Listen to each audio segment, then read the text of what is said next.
बिस्मिल्लाहिर्रहमानिर्रहीम। अस्सलाम वालेकुम। उम्मीद है आप सब खैरियत से होंगे। आज हम एक बहुत ही इंपॉर्टेंट टॉपिक को डिस्कस करने जा रहे हैं, जो कि डेंटल स्टूडेंट्स के लिए, डेंटल सर्जन्स के लिए और जनरल पब्लिक के लिए भी बहुत इंपॉर्टेंट है।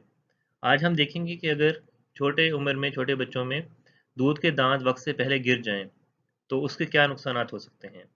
अब ये समझना ज़रूरी है कि नॉर्मली जो एडल्टहुड है उसमें 32 दांत होते हैं, या जिसे बत्तीसी कहते हैं हम।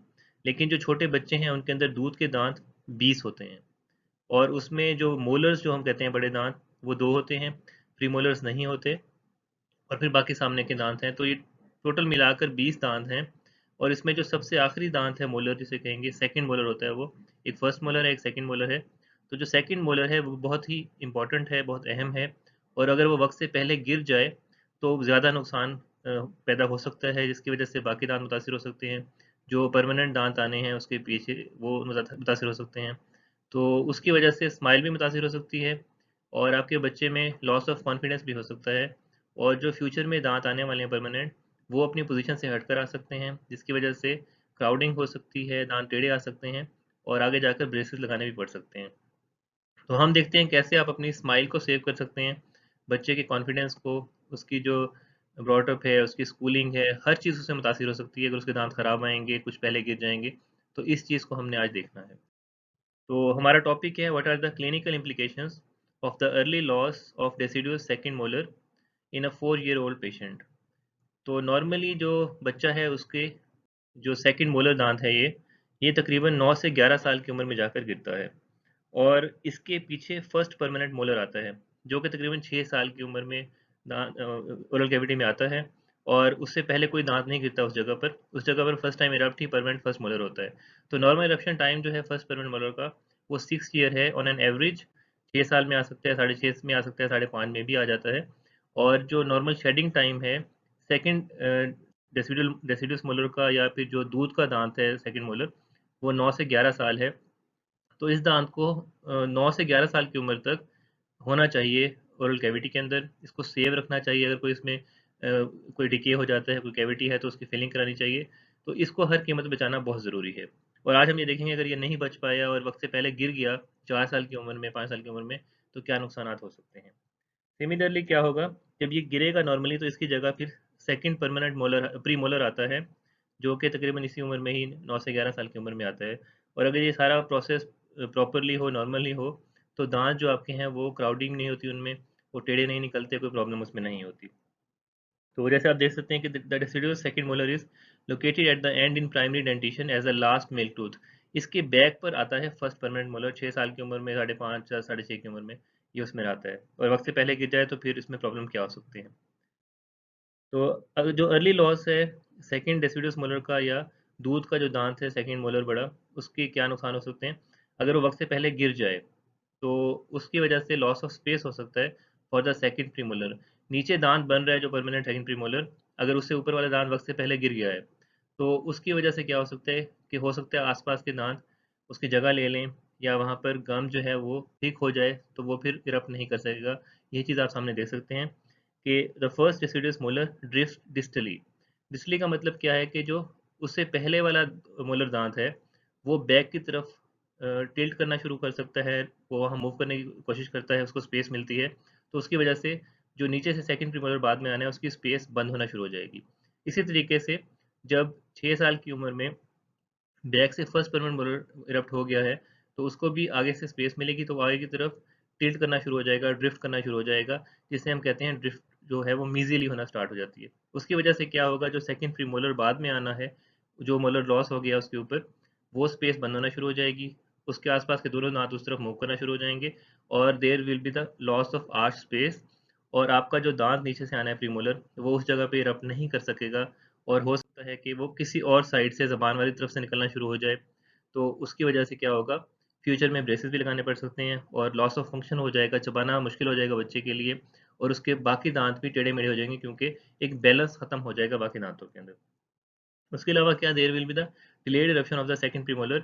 उसके साथ-साथ क्या होगा कि अपने वक़्त पे भी नहीं निकल पाएगा। अगर उसके ऊपर जो गम्स हैं, जो जिंजाइवल टिश्यूज़ हैं, वो थिक हो जाएँगे, क्योंकि नीचे से उन्हें ऊपर से उनकी जो स्पेस लॉस होने की वजह से वो दाँत वहाँ से निकल गया था। तो वो उसमें स्पेस मेंटेनेंस नहीं रही और आहिस्ता-आहिस्ता वो गम्स थिक होना शुरू हो जाएँगे, तो वहाँ पर उसका डिलेड इरप्शन भी हो सकती है उसी सेकंड प्रीमोलर की due to the loss of deciduous molar before age. उसके अलावा क्या होगा?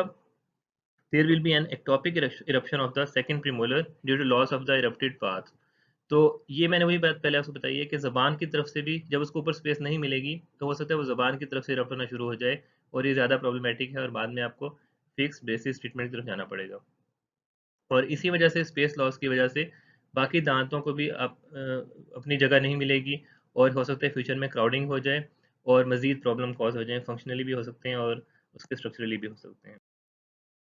अब हम क्या करेंगे? अगर खुदा ना ख़ास्ता 4 साल की उम्र में जैसे कि हम देख रहे हैं सिनेरियो, सेकंड जो डिसिडुअस मोलर है या दूध का दाँत जो मोलर है दूसरा, ये अगर वक़्त से पहले गिर गया है, तो अब हमने जो पहले चीज़ हम देख चुके हैं कि उसमें मीज़ियल ड्रिफ्टिंग देख रहे हैं, डिस्टल ड्रिफ्टिंग देख रहे हैं, स्पेस बंद हो रही है, वहाँ पर गम्स थिक हो रहे हैं। इन चीज़ों को कैसे हमने मैनेज करना है? तो उसके लिए स्पेशल अप्लायंस बनती हैं, जिनको हम स्पेस मेंटेनर्स कहते हैं और उस जगह पे हम उनको प्लेस कर देते हैं या कुछ ऐसा करते हैं कि आस-पास के दांतों को वो अपनी जगह पे रखते हैं और उस स्पेस को वो मेंटेन करते हैं फॉर द टाइम पीरियड जैसे कि 4 साल की उम्र में अगर ये दाँत गिर गया है और 9 साल की उम्र में उसने गिरना था, तो इस जो 4-5 साल का ड्यूरेशन है और उससे पहले हमने ये देखना है कि जब 4 साल की उम्र में वो गिर गया, तो पीछे से फर्स्ट मोलर नहीं आया था परमानेंट। तो वो 6 साल की उम्र में आना था, तो 2 साल के लिए पहले आपने उसको वो स्पेस मेंटेन करनी है। जब बैक से आ जाएगा फर्स्ट परमानेंट मोलर, तो फिर उसके बाद मज़ीद आपने क्या करना है, उसको भी आपने मीज़ियल ड्रिफ्ट से रोकना है, उस तरफ आने से रोकना है, तो उसके लिए फिर मज़ीद 3-4 साल आपने किस तरह से स्पेस मेंटेन करनी है, वो हम देखते हैं। तो space maintainers they are used to prevent the arch space loss, उसकी लेंथ, उसकी विड्थ के लॉस को रोकते हैं, क्राउडिंग को रोकते हैं और इरप्शन ऑफ सेकंड प्रीमोलर को वो एंश्योर करते हैं कि वो अपनी उसी जगह में नॉर्मल स्पेस में आ जाए, जो कि इन केस के अगर वो परमानेंट जो डेसिडुअस या प्राइमरी सेकंड मोलर था, अगर वो वक़्त से पहले ना गिर गया होता, तो उस जगह पे ही उसने आना था, तो उस चीज़ को मेंटेन करेंगे। एज़ अ स्पेस मेंटेनर वो फिर एक्ट करेंगे दीज़ मेंटेनर्स।